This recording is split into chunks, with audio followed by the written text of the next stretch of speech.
Huh?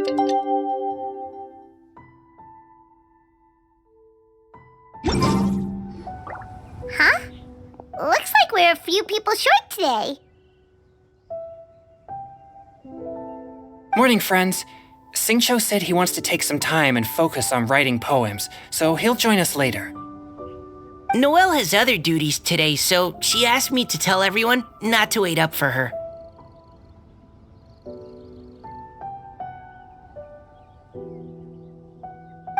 Okay, well, never mind. What about Callirhoe, though? She said she'd be here. I got here really early, but I haven't seen her yet. Are you talking about the girl with the blue hair? I saw her on the bridge near Dihua Marsh during my morning training. She looked a little upset, so I didn't want to disturb her. Upset? Oh no, what should we do? Was it something we said last night? Oh, Paimon's worried. I agree. If she's run into some kind of trouble, I'd like to help her. Huh? You're all going? Then I'm coming too. Shall we start with the bridge? We're all here a little early, so there should be time. Good idea. We'll be back in a jiffy.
Protect us.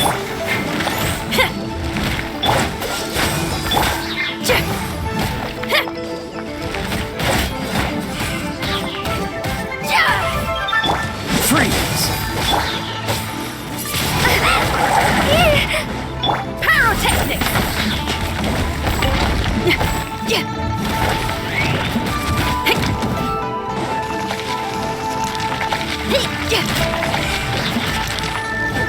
Cool it!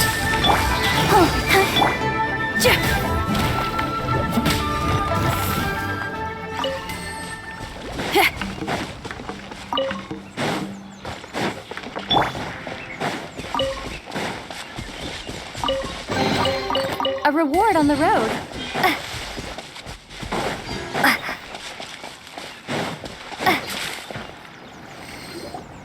Oh, so this is the place?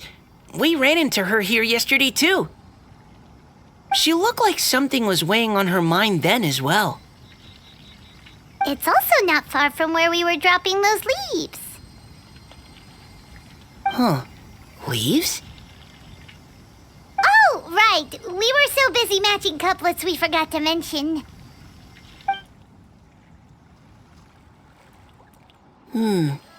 Interesting.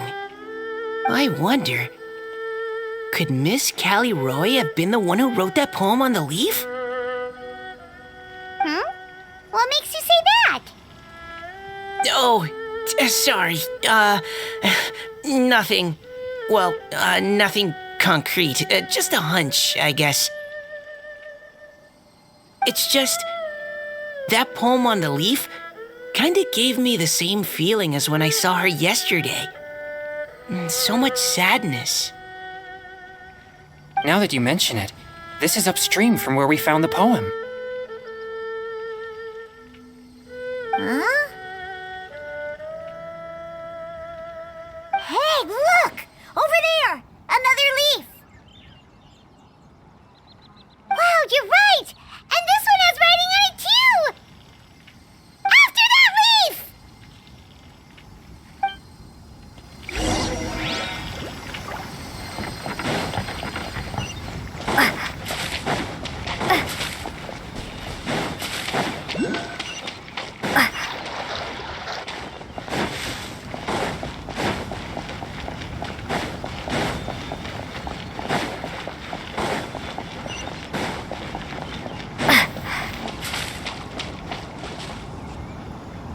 Why does it have to float so quickly?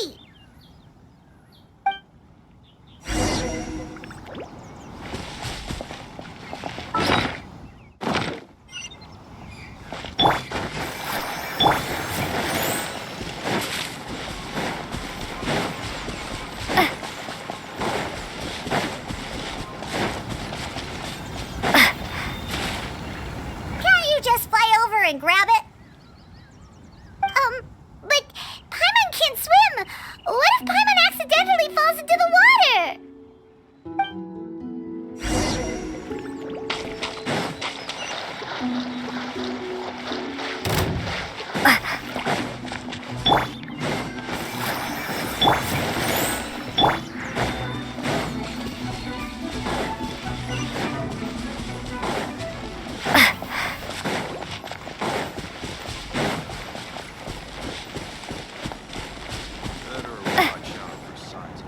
It stopped. No!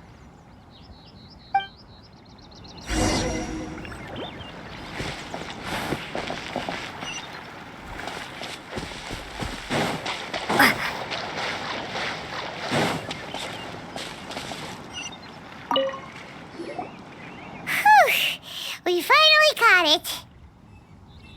Are the words still legible, or have they been washed out? Looks like the ink's intact. Let Paimon take a look at what it says.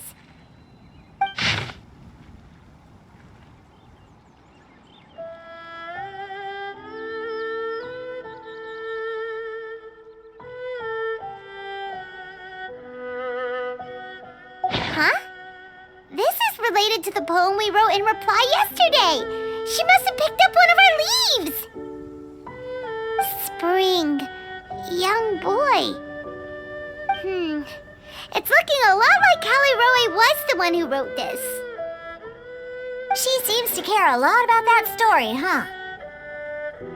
Actually, when Paimon first saw her, Paimon was wondering, do you think... is it possible that she's, Based on the current and accounting for wind strength, everyone, please follow me.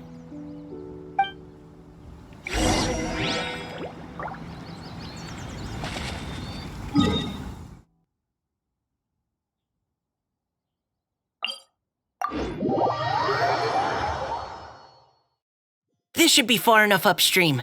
Let's split up and search the area. Callirhoe! Callirhoe!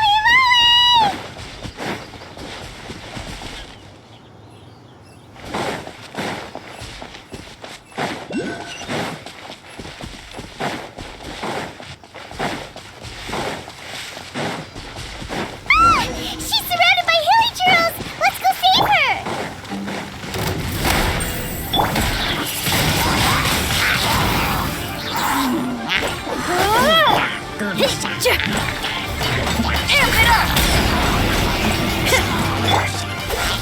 Oh, so sorry. What's the hurry?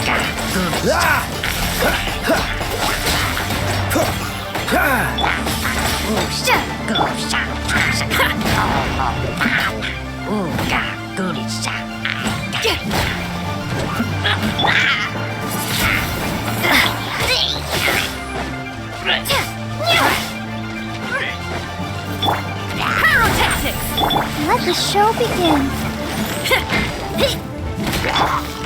Freeze!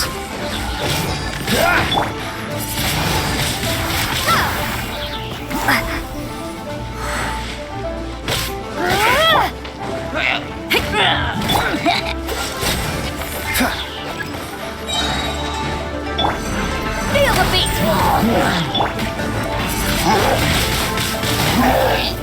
Dodge this! Don't get frostbite!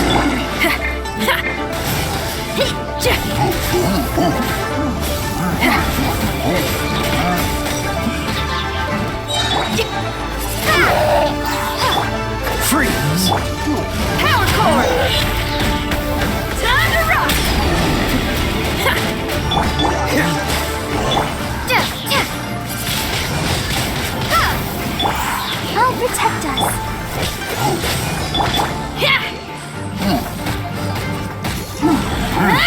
Pyrotechnics! Cool it!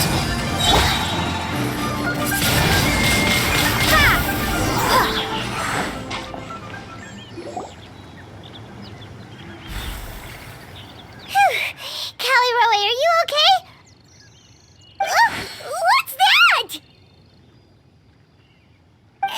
It's a huge water droplet. This is exactly what I saw the other day. Why are you all looking at me like that? Oh no, my body, is it? That voice is definitely Callirhoe's.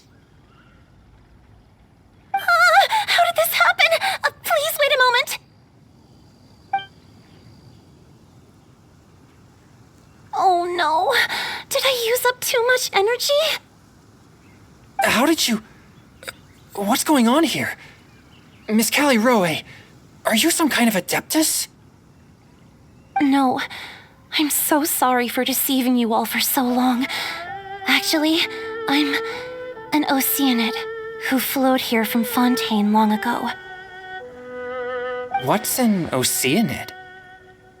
Ah, the Grandmasters mentioned them before. The Oceanids were the familiars of the former Hydro Archon. They all fled Fontaine after the Archon died and settled across the world. That's correct. Though, to tell you the truth, I can't even completely recall how I found myself here. I have a vague impression of my ancestral home, but I can't recall clearly anything I saw on my journey. All I know is that by the time I arrived in Mondstadt, I had lost most of my power and couldn't even sustain a physical form. Eventually, I settled in a place called Springvale, where I slowly began to regain my power. Springvale is a serene and beautiful place. The water that flows through there is clear and pure, just like the hearts of the people who dwell there. So you're the Spring Fairy of Springvale? Yes, Diona, and I remember you too, you know. When you were little, you often came to the spring at night to speak with me. Really? You're not messing with me, are you? I always thought that was just a local legend. Your favorite little pillow, the fish one, its name is Bubbles, is it not? Yep!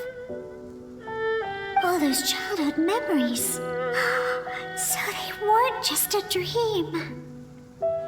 So, if this is true, then all those things written on the leaves...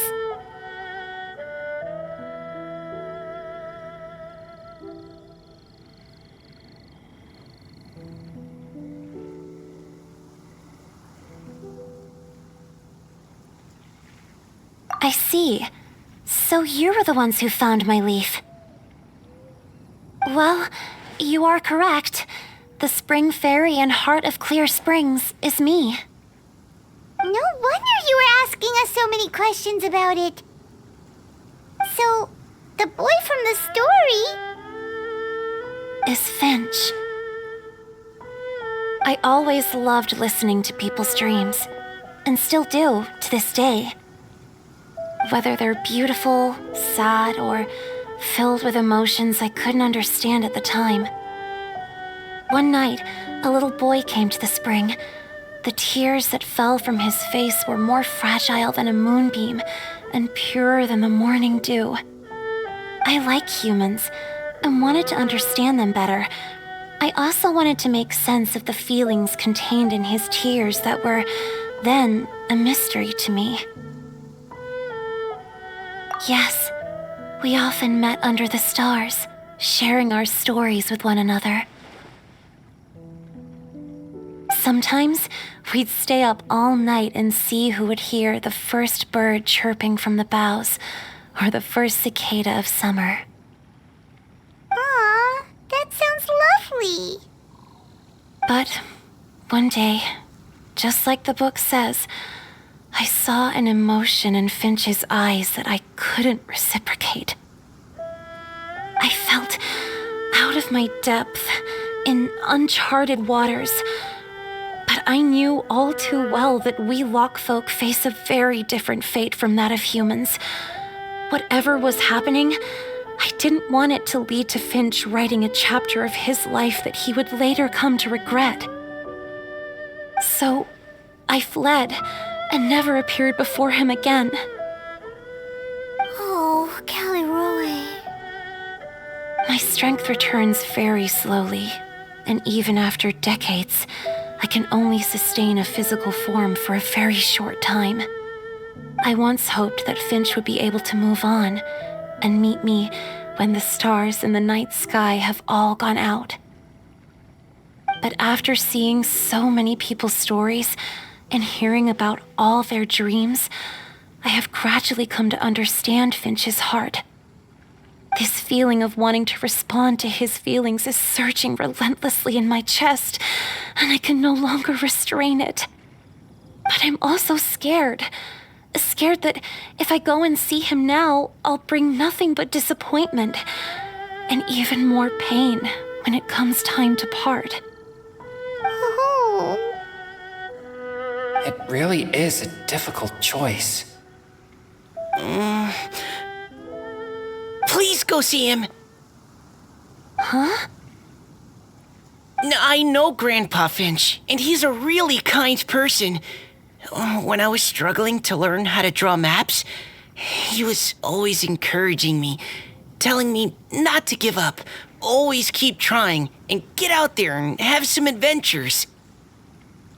He often tells me stories about his past, but I've never once seen a look of regret or sadness in his face.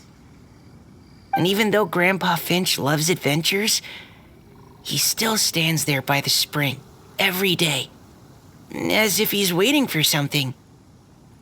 I believe that he's serious about his feelings for you, Miss Callirhoe. He's never stopped hoping that he'll see you again one day. So if you want to see him too, then what are you waiting for?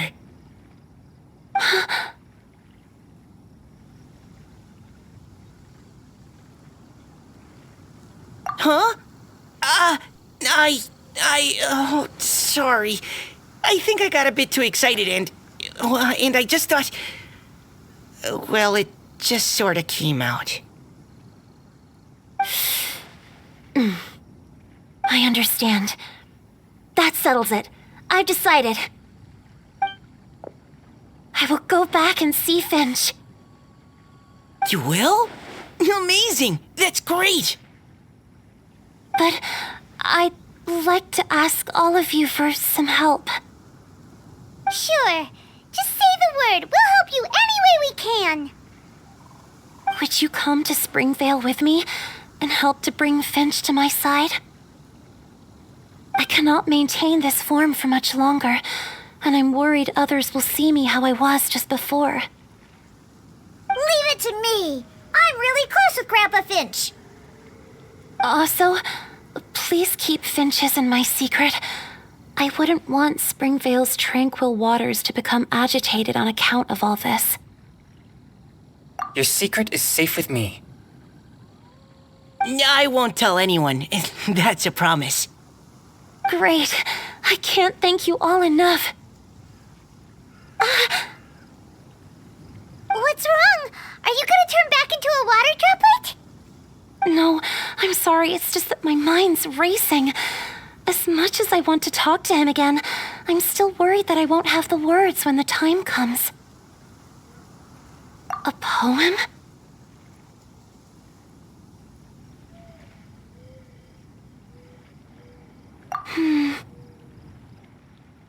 Okay, good idea. I'll write him a poem. And it will be called Heart of Clear Springs.